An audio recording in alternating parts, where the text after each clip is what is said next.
Okay, welcome everyone. And today, this is our first speaker for the year. And we're having Mr. State. And we had him 2 years ago during the pandemic, and we're having him here again. I want to say thank you very much, Mr. State, for accepting my invitation. And he's someone I really admire very well. So it's a great privilege to have him here again. You're welcome, sir. Yes, thank you. Honored to be here. How are you doing today? So we're going to go straight to the. I'm doing well. I'm just glad that I wanted you to be the first speaker for the year. I really wanted to be the first speaker for the year.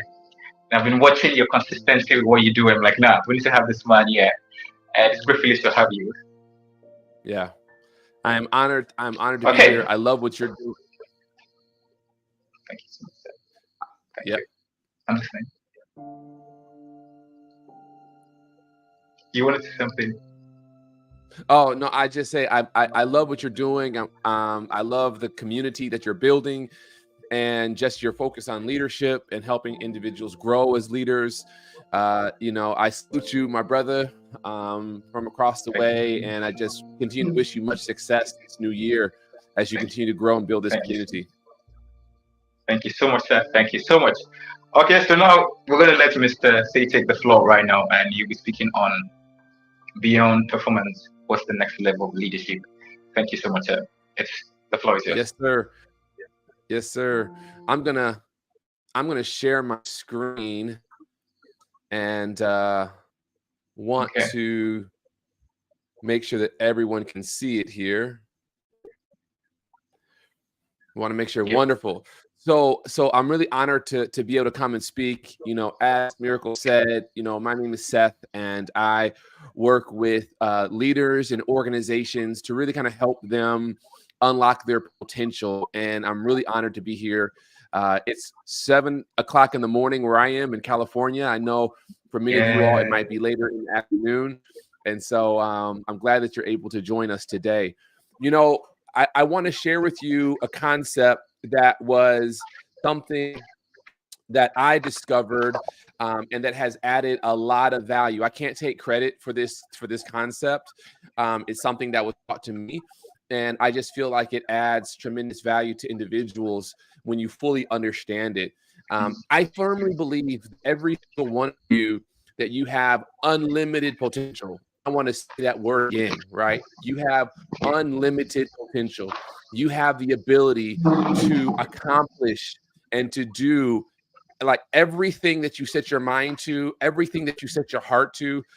The sky literally is the limit. There is no cap on what you can accomplish, especially when you're doing this in the service of the Lord. I'm a Christian. I'm a believer in Jesus Christ. And so I believe that God has given us just the ability through the power of his Holy Spirit to just live abundant, full lives. And I think a lot of times what we allow to happen is we allow the systems that we operate in, and maybe even possibly the systems that we work for, they put a cap on our potential.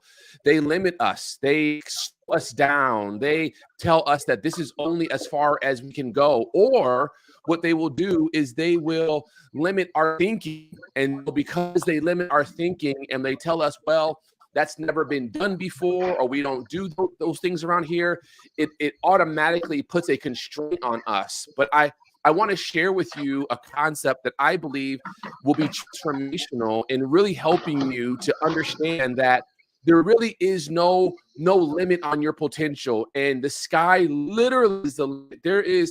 You have unlimited resource, and I want to share, and I hope you don't mind. There's a scripture that comes to my mind, and it's Genesis chapter 1. And I believe, whether you're a believer or not, that there's so much that we can learn from the Bible. When I think about Genesis chapter 1, it says, in the beginning, God created. And to me, that lets me know that my God is a creator, and it says he created us in his image. And so if God created us in his image, and he is a creator because he created, that means we also are creators. And so I have to every day remind myself of that. I have to keep that top of mind and never let the constraints of where I am, the environment I'm living in, the job I'm working for, the home that I'm living in. I can never allow those constraints to keep me from remembering and living out this one truth that I was created to create. Like, I really want you to get that you were created to create. As it pertains to leadership, as a leader, as an individual who is either aspiring to be a leader or an individual who has been serving in leadership for a while, I really just want you to understand that even in your leadership, you are operating in a creative capacity, because you are creating something in the individuals that you have been called to serve and that you've been called to lead. And so you're creating ideas, you're creating potential, you're helping them unlock their potential, you're creating identity. So as a leader, I have to understand, number one, that I have been created to create, that I am a creator, and that I stand in the place of God in those individuals that I'm leading, and I have to unleash. It is my responsibility and it is my burden to unleash their potential and to help them actualize their creative genius. I firmly believe that every single one of you who are watching this either live or you're watching this in archive, maybe tomorrow or a year from now, that you have a creative genius, that you have a zone of genius. And as a leader, I feel it is our responsibility to help individuals truly understand what their zone of genius is. Ever, in order for me to fully live that out, and in order for me to fully actualize that, I have to first experience myself. And I'm sharing my screen here because I want to introduce you to what I believe is something that so many of us experience. And so as you're living your life, and I'm going to put a little dot here in the center. This little green dot represents you.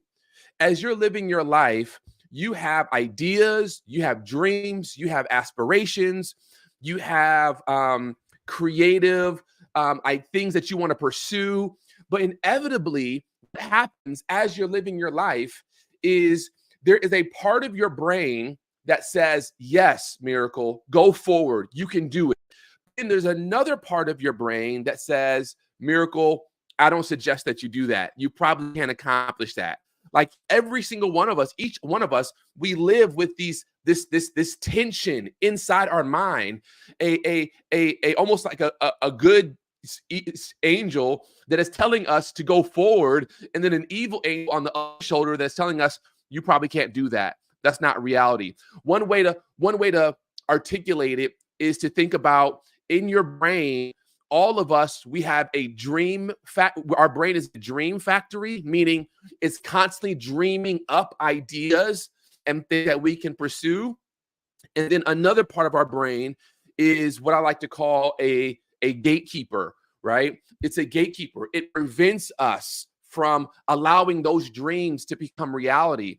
And this red circle here represents a gatekeeper, right? It represents, it is actually called, as they call it, it's actually called an intuitive, it's called the intuitive fence. Intuitive fence. And basically what that means is that there is something inside of you called intuition that kind of keeps you kind of stuck right where you are.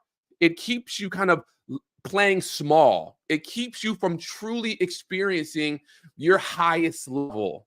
And what I want individuals to understand is that in order for you to break outside of this red intuitive fence, something has to happen, right? It doesn't just happen naturally, because all of us will live up to, or we will live down to, whatever we believe about ourselves.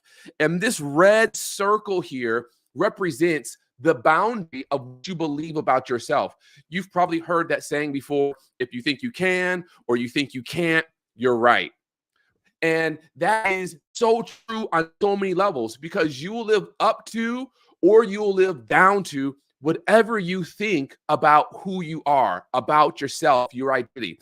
And so another way of looking at this, and we talked about this idea of like higher than high performance. So if I was to draw a triangle here, right? actually, let me draw a better one that looks a little bit better than that. So if I was to draw a triangle here, at the very lowest level of this triangle, we have what we would call low performance. And low performance is just you doing the bare minimum just to get by. It is you just kind of going through your life, just, mailing it in, doing the bare minimum, not pursuing anything, not taking advantage of the gifts that God's given you, not really stretching yourself. I mean, in a job setting, this individual is doing the least they can to not get fired. Like, they're going to say, what's the least I can do? I don't get fired, right? That's a low performer. But then a level above this low performer is an individual we would say is, performance. This is that average person. It's the person who says, what do I need to do to just get by? It's almost like, give me the job description and I'm going to do that. Right? So this is just your performer. This is the individual who's just doing their job, living their life. There's no highs or no lows. They're not coming in first. They're not coming in last. They're just living a very average, mediocre life. And then a level above that is when you have a high performer. And a high performer is that person who says, I want to be the best of the best, right? I want to be a part of the 1%. I want to be a part of the elite. I want to really give it my all. I want to work at 120%, right? So these are your high performers. These are the people who, they run the marathons. They get up early. They stay up late. They write the books. They do the assignments. They get the promotions. They're going after promotions and advancement. These are the people who are really trying to stay at the top, and they're really trying to maximize their potential. But something I've learned is that there is a level above high performance. And again, this is not something I created. This is something that I learned and was taught to me. There's something that's above high performance. And the thing that is above high performance, we like to call meta performance. And what meta performance basically means is, if low performance says, what's the least I can do to not get fired? And high performance says, what is the most I can do to be best at my job? Meta performance asks the question, what am I capable of? Meta performance says, what am I capable of? Like, when it's all said and if I compare myself to anyone else, if I'm not looking around at what other people are doing, because everything in this section right here, everything in the low performance, high performance, all of this is based on comparison. If I can spell it right. So I'm comparing myself to Miracle. And when I compare myself to Miracle, I might be a low performer. Or if I compare myself to Miracle, I might be a high performer. But what meta performance says is, I'm not comparing myself to anyone. I want to know, what am I capable of? Am I capable of running not just that marathon, but running that ultra marathon, which is 100 miles, right? Am I capable of starting my own business? Am I capable of going back to school and getting that degree? Am I capable of losing the weight? Am I capable of leading and getting a promotion? Am I capable of becoming a CEO or an executive? Am I capable of restoring a relationship or reconciling a relationship? What am I really capable of? And what meta performance says is that we should not live our life in comparison to anyone else that we experience out there. I'm not comparing myself to Miracle. Miracle should not be comparing himself to me. God has given him a unique set of skills and gifts. I say skills. God has given him a unique set of gifts and skills based off of the context, the environment, the country, the state in which he is living in, that God says, Miracle, there's something I want you to do. And in order for you to do it, you have to fully understand what you're capable of.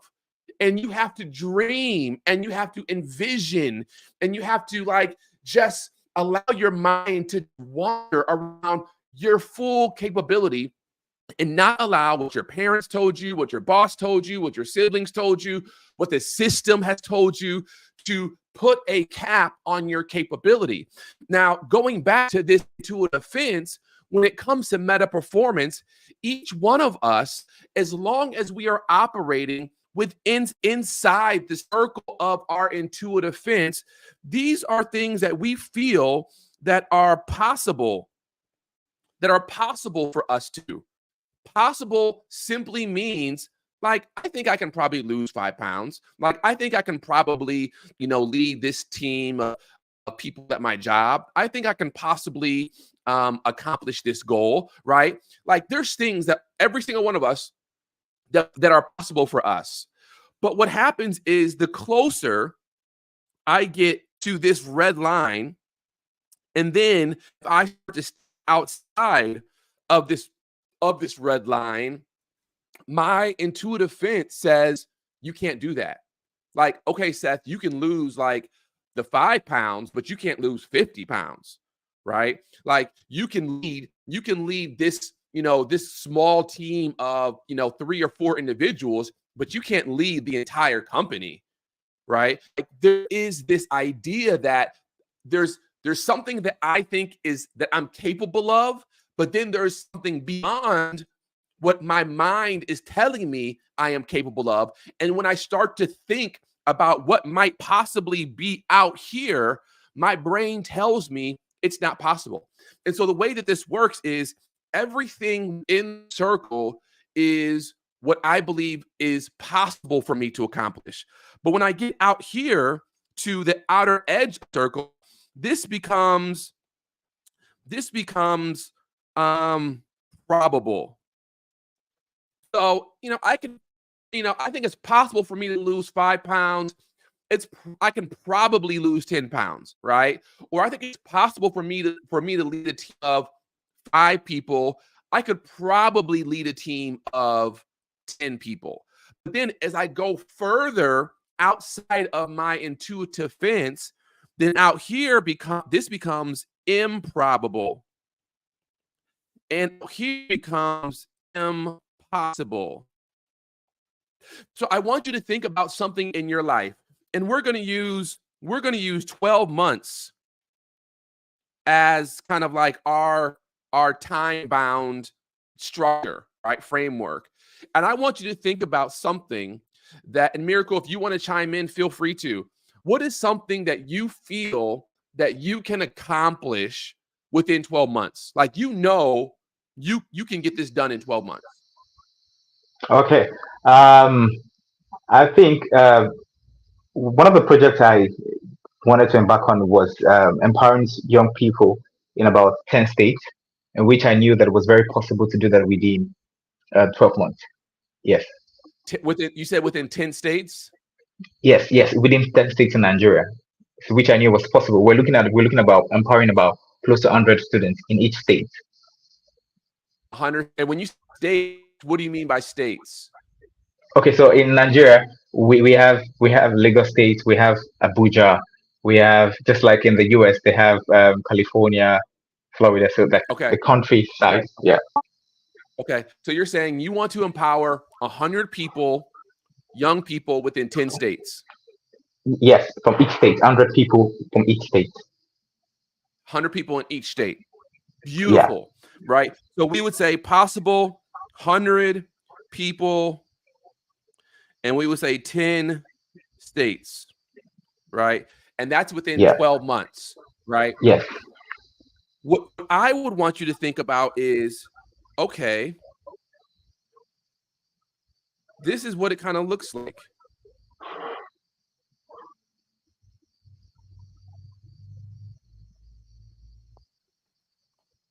So there are 4 columns.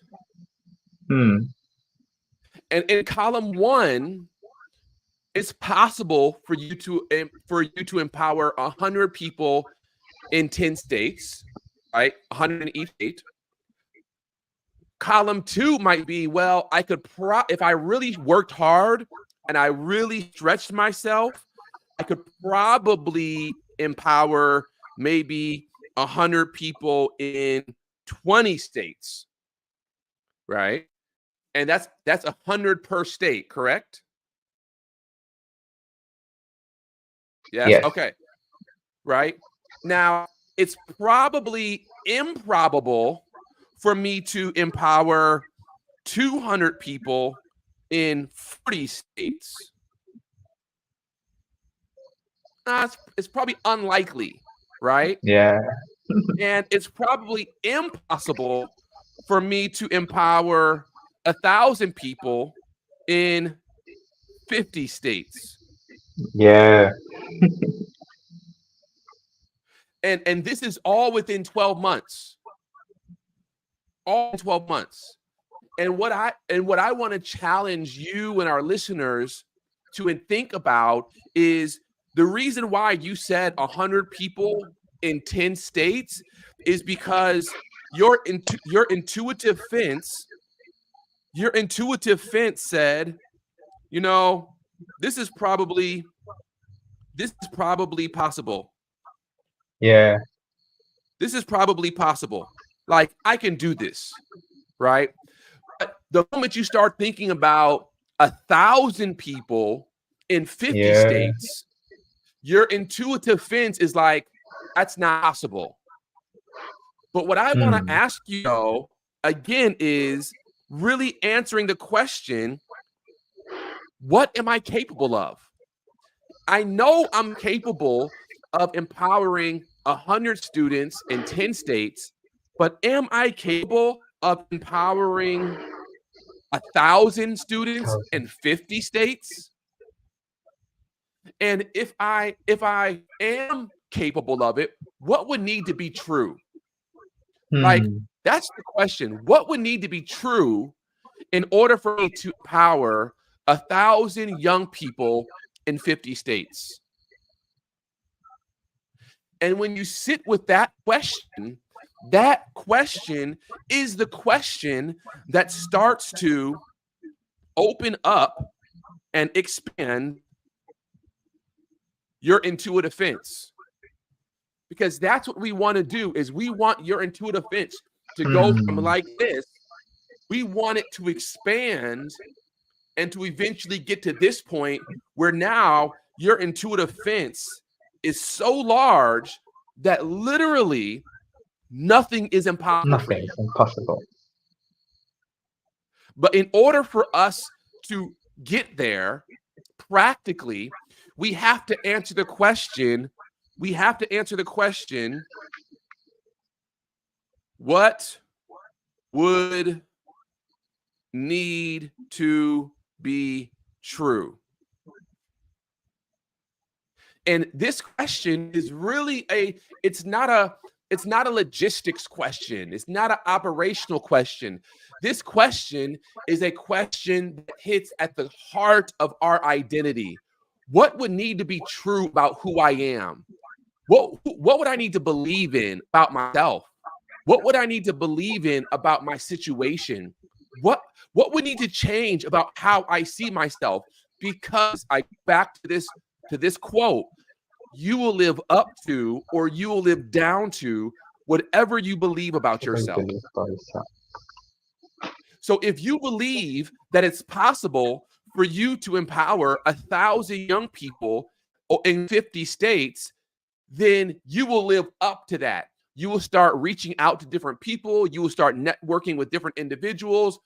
You will start kind of thinking about different ways. You will talk to coaches, mentors, and influencers to try to figure out how you can do it. You will start working on building your systems, and you will literally start shooting the stars. But in order for you to get here, you have to wrestle with, what do you believe about yourself? Because if you don't answer that question, then you will default to this intuitive fence here, and you will only engage in activity that is alignment with who you believe you are and what you believe you can accomplish. And so the challenge of every leader, the challenge of every individual is to think about themselves differently, is to imagine what could be, is to dream about the possibility of what their life will look like if they lived without fear, without procrastination, without perfectionism, and they truly just went all the way in on their goal. So let me say two more things to you.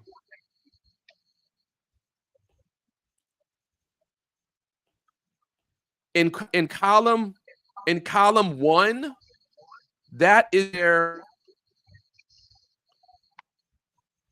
In column 1, that is where self lives. In column 4, this is where God lives. And our task as leaders is to move ourselves from where we are to where God is. And God constantly lives in the realm of the impossible, because nothing is impossible for God. So we have to translate our minds where we are to where God is, and how God thinks and how God sees the situation. God does not want you just to reach 100 people in 10 states. God wants you to reach 1,000 people in 50 states. And so in order for you to live in this column, in this quadrant over here, I want to give you this last thing. And this was taught to me by a gentleman by the name of Dan Sullivan. And what he said is that you need 3 things in order for you to live in this column or in this zone of the impossible. You need your cash. And I'm not talking about money cash. I'm talking about KSH cash. So what he says is you need more knowledge, attitude, skills, habits. So your cash, your knowledge, your attitude, your skills, your habits will determine if you can actually live over here and accomplish your goal in 12 months. So the question you want to ask yourself, Miracle, is, and to those who are watching, listening, is, what do I need to know in order for me to reach this goal, 1,000 people in 50 states? What do I need to know? What attitude must I possess? What skills must I develop? What habits must I practice? The difference between your current life and your future life, the difference between where you're currently living and you accomplishing all your goals, it comes down to, do you know what you need to know? Do you have the attitude that you need to have? Are you building the skills you need to build? And are you practicing the daily habits that you need to practice? And if you have the knowledge, the attitude, the skills, and the habits, this formula is what moves you from column 1 to column 4. So if I want to reach 1,000 people in 50 states, what do I need to know? Who do I need to know? What attitude do I have to possess? What skills do I need to develop? What habits, what daily habits do I need to practice? So I know, like, I just gave you a lot, right? And we're talking about higher than high performance, and the whole principle that we just outlined. And as I'm wrapping up, the whole principle of what I just outlined is really about you discovering what are you capable of. And it's an appeal to every leader on here. You are a leader, whether you're leading a team or whether you're leading yourself, to think differently about yourself, to think about yourself from the perspective of, what am I truly capable of? As we're going into this new year of 2024, let's not play it small anymore. Let's not set small, attainable goals, but let's actually go for the things that will cause us to stretch and will actually require us to become a different person in pursuit of those goals. Because I'll tell you, Miracle, that as you're pursuing this goal and you're moving from self and you're moving to God, you will become a different person. And this is what transformation is all about. This is what sanctification is all about. It's about you becoming a different person, you becoming a different leader, you becoming a different individual, you having a different identity, one that actually believes that you can accomplish the impossible. What do I need to know? What attitude do I need to have? What skills do I need to develop? What habits do I need to practice? And if you can take that formula and implement it into your daily rhythm, literally the sky is the limit for you and everyone watching. So when we think about leaders, let's not settle. Let's go a little bit higher and let's ask ourselves, what are we truly capable of? Miracle, I want to respect your time, so I know we're almost at time. Talk to me, brother. If you have any questions, you have any thoughts. Yes, I do. Thank you so much, Mr. Safe. Honestly, while you were talking, I was just remembering the first session we had in 2020. And so the question I want to ask is this, and I think a lot of people would want this question is, oftentimes we would build a limiting belief about ourselves. And now you've just told us about how what we believe ourselves really amounts to how much we could do about ourselves. So how do an individual empty themselves of limiting beliefs, especially if they spent years in those things? The question you're asking is, how does an individual empty themselves of limiting beliefs? Yeah. Right. You're going to have to bring me back for part 2. Right. I don't know if we have time to dive into this. Right. I'll give you this. I'll give you the 30-second answer. Right. So the reason why there is a belief, whether it's a limiting belief or whether it's a elevating belief, the reason why we have a belief in our mind is because we have evidence of that belief. There is something in our environment. There's something that's happened in our past. There's some type of social consensus that has told us that this belief is true. So I believe that I am not very articulate, right? So why do I believe that? Because every time I go to speak, I start stuttering, right? Or because I don't sound as good as this person. There's some evidence out there that is telling me that this belief is true. And so what I do is I embrace that belief, even though that belief might be limiting my potential. So when it comes to emptying ourselves of limiting beliefs, we have to understand, why is that belief there? And once we understand why that belief is there, why do I believe I'm not good enough? Why do I believe I can't speak?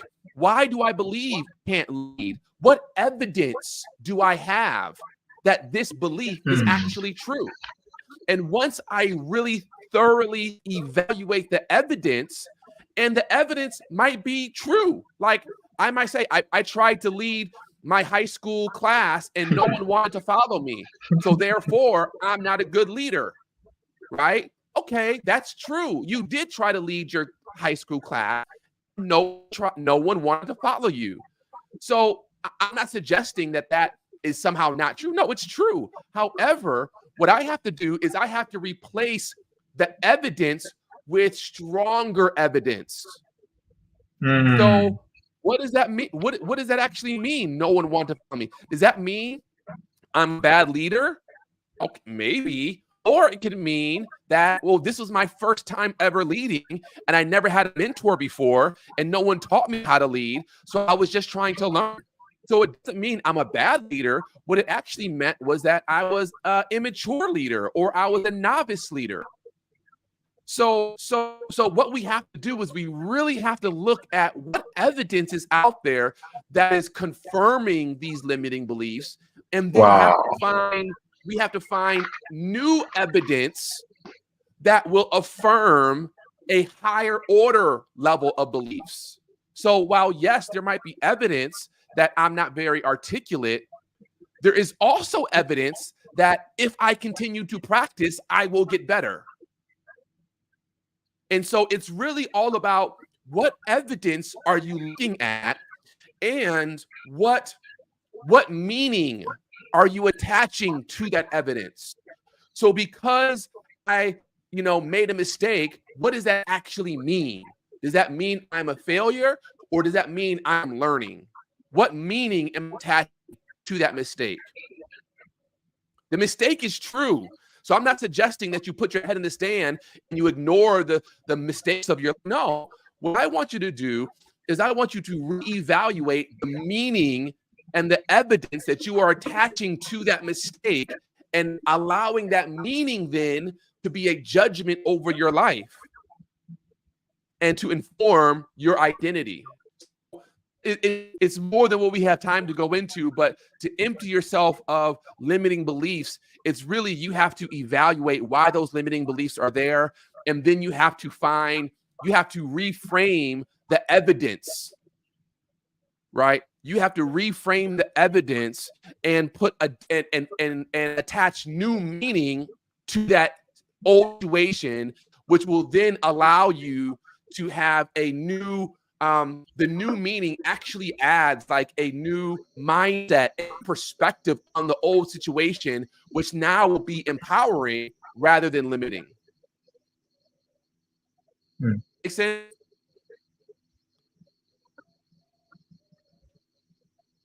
Wow. Thank you so much, Mr. Seth. Can you hear me?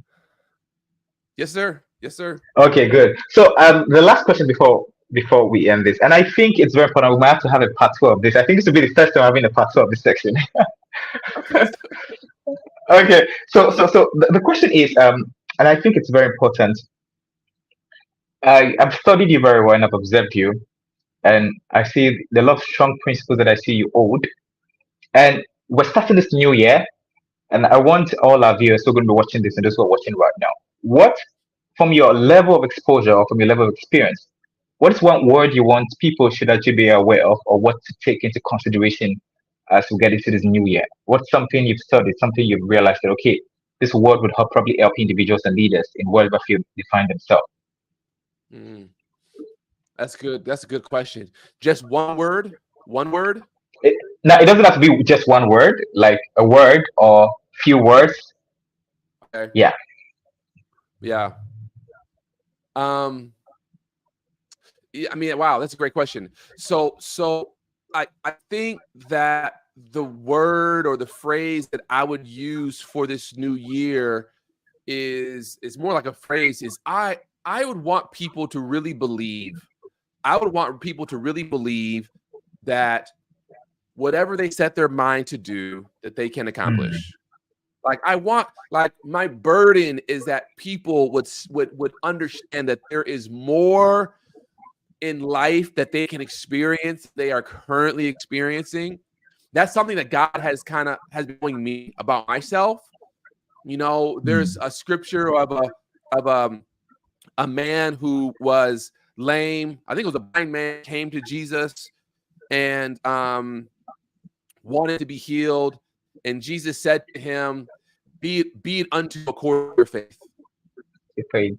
And that word has always kind of stuck with me. Like, if you believe that you can. Like, be it unto you according to your faith. And what pains me is when I see people who have goals and they have potential, but they talk about themselves in such like unhealthy, limiting ways. Like, I really want you to believe that whatever it is you're going for, you really can achieve it by the grace of God. And this is not like a prosperity gospel, name it and claim it. This is, you were created in the image of God. And God is a creator. And because you were created in the image of God, you are also a creator. So for crying out loud, go create. Like, go stand in the authority in your family, in your job, in your life, in your community. Go stand in the authority in which you were created in. Reclaim the blessing of our father, of our father Adam, right? Be fruitful and multiply, dominion over the earth, subdue it, right? Reclaim that blessing and reject the curse that came through the fall. Because when we know from a Christian perspective, when Jesus went to the cross, he became a curse for us. And so he took the curse to the cross so that I no longer have to live under the curse of sin, but I can now live according to the blessing that was pronounced over my parents, Adam and Eve. Be fruitful and multiply, have dominion, subdue the earth, reign over it. Like let us go forward and really believe that we are living under that principle. And I have seen God in my life, and I'm sure you can testify as well, that whatever I put my mind to do, I accomplish every single time. When I put my mind to do it, I accomplish it. And so the issue is not God. The issue is, will my mind actually let me believe that the promise of God is true for me? So be it unto you according to your faith. According to your faith. Wow. Thank you so much, Mr. State. And a very long word. Man, it's really good. It's really good. And I'm really happy that we made you the first speaker for this session. And I want to say a very big thank you. And for everyone who's joined, thank you so much. We wanted this to be shorter, but unfortunately it is a bit longer, but just 10 minutes difference. So thank you so much, everyone, for joining. And I want to say thank you, Mr. State. And I really hope we're going to have you again. I think we need to have a part 2 of this section. Really need to have a part 2 of this section. Thank you so much, sir. Anytime. Thank you so much. Okay, sir. So we're going to go end live now. Yep.